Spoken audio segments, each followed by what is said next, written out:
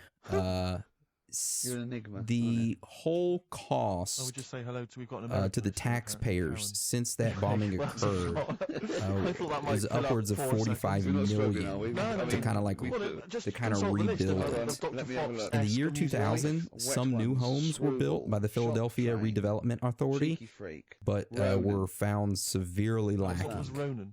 Ronan? The city Ronan, then decided to this was, buy out 36 families and then boarded up the rest of the houses there. Dude, it took them that fucking long. It took 16 years for a new RFP to be issued, which was won by developers AJR Endeavors, and then in 2018 they began showing the completed dwellings, a project called Osage Pine, and they're now selling for about $250,000 a piece. So if anybody wants to go get, you know, some property, you can have some historical property. But I did not mean as a disrespect for the MOVE members and people affected by that, and I apologize. The whole situation's fucked. And I guess we move now into strange facts and findings about this whole incident and encounter. So who wants to start us off? Do you know what I mean? I'll start us off. So first one, move complaints. Oh, I know there's so that many. if you knew But, you were going to die, there was an but individual on never the knew city when you were council gonna die, it named wouldn't matter if it was Lucien tomorrow or 30 Blackwell. years' time. It wouldn't Now, matter, it is would worth noting here that he's an African American. It adds to this story. So I've lost you, Lucien I've lost Blackwell you heard about the somewhere. I raid can't- that I occurred in thought that was 1976 and pretty decided to go easy, all meet that. with I MOVE said die in your members. sleep and not know when The you one where died. There was no the high raid that concept killed the there. baby died. That was the No main sleight reason of why he hand went there. linguistically. Oh, Life What- Africa. Yeah, what he heard evolution? about Life I Africa think you lost dying, and him he on was sleight like, of hand linguistically. I feel bad for the MOVE members. You I lost never him meet with again. them, so that's why. Oh, I remember watching this. Okay.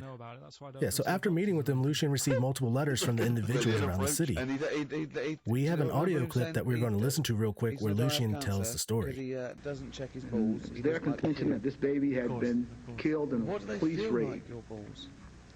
Subsequent to that, I introduced the residents from the city council, calling With for an two marbles, investigation. two It never kumquats took in a wet place. chamois leather. And I felt at that time that the MOVE people were being Why are they harassed wet? Sweaty. and that it was a racial problem. I'm just saying smooth. Are they smooth? Shortly thereafter, I received some Do you shave letters them? from the people who live on 32nd and In 12th case a Street. fireman pops around, you won't look your best. And they indicated that they were displeased with MOVE and they wanted to meet And he me. goes, oh, nice, smooth. So you And I never went go to the doctor? meeting expecting to see But if you found some buboes under your arm or something, you I'd wait for a bit. mostly Caucasian people. just see if it Complaining develops about into MOVE. plague. And I was surprised when I entered Old bandages Home. around your head. Yeah. And a most bell. people there Sit were- down, wait, how can you get me a bell? were black people, just ordinary black people. There was this kid at our school. And for the we took first him time, I aside. realized that it was not a Basically racial the rest of his come time with there. MOVE, Because when he but that was about something else 11, someone that said, I "How would just you did want not to die?" understand. Right, we do that thing. And then I drowning learned, fire, that. He said, "I want to die of old Unless age." you And did my mother everything said, that they wanted you to do, How old was he? you were an enemy.